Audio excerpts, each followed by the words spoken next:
Hello and welcome to another lesson here at Speak Real English. It's great to have you with us today, and I hope you're feeling curious and motivated because we've got a really practical topic to dive into. One of our dedicated community members, Aurora, reached out with a great question that I know many of you have probably wondered about too. She asked how to correctly use the word angry with different prepositions like angry with, angry about, and angry at. Her question was whether people actually say those things and if there's any real difference between them. So, Aurora, thank you for asking that. This is going to be a really helpful conversation for everyone working on sounding more natural and confident in English. Now when it comes to using the word angry, it's very common to hear it paired with certain prepositions, and those combinations carry slightly different meanings depending on the context. The good news is that this is something that native speakers do all the time, and once you hear enough examples and practice them yourself, you'll begin to feel when one sounds right over the other. To really master these types of expressions, it's important to surround yourself with a lot of natural English. One great way to do that is to immerse yourself in authentic conversations, video lessons, and interactions with fluent speakers. That's exactly what we aim to offer here at Speak Real English, so you're in the right place. Before we explore the different prepositions, I want to quickly let you know that there's a lot more where this lesson came from. The Speak Real English course, available exclusively through Mr. English Teacher's YouTube channel, offers tons of structured video content and real community support. You'll have access to many more tips, lessons, and interactive experiences that help you become fluent and confident in real-world English situations. Now let's break it down.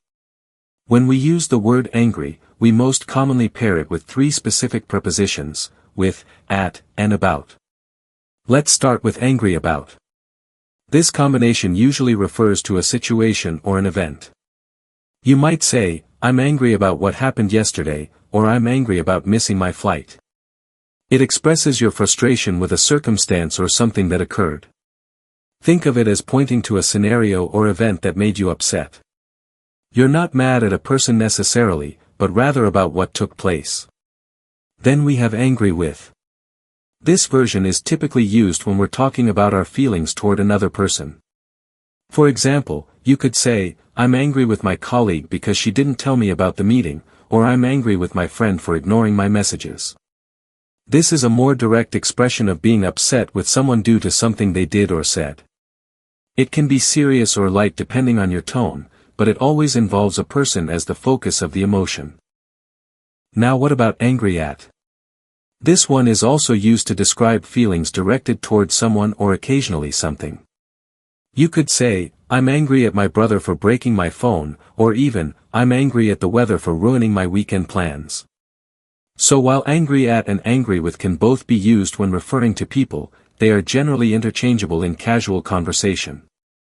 Some speakers might feel there's a subtle difference, but honestly, in most conversations, there's no significant distinction between the two.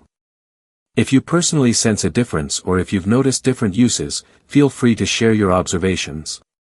That kind of conversation is what helps everyone in this community grow.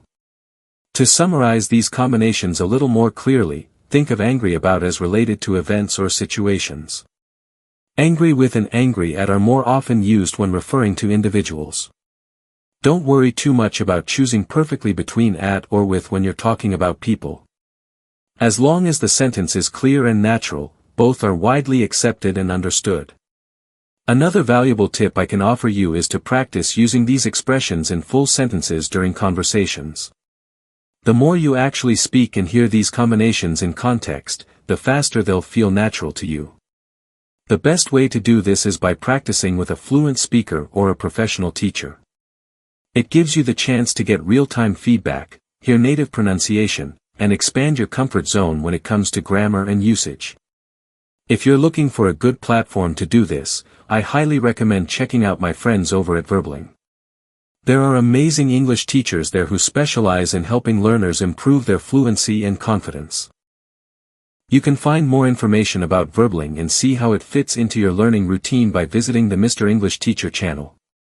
It's a fantastic way to take your learning beyond passive videos and actually engage in conversations that build your skills day by day. And don't forget, when you visit the channel, you can also explore more about the Speak Real English course.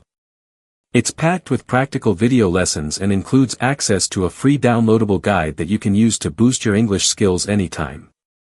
Just for stopping by, that guide is yours to grab. So to all of you in the Speak Real English community, thank you for being here and for being curious learners. Your questions are what help shape these lessons, and I love creating content that answers exactly what you need to know.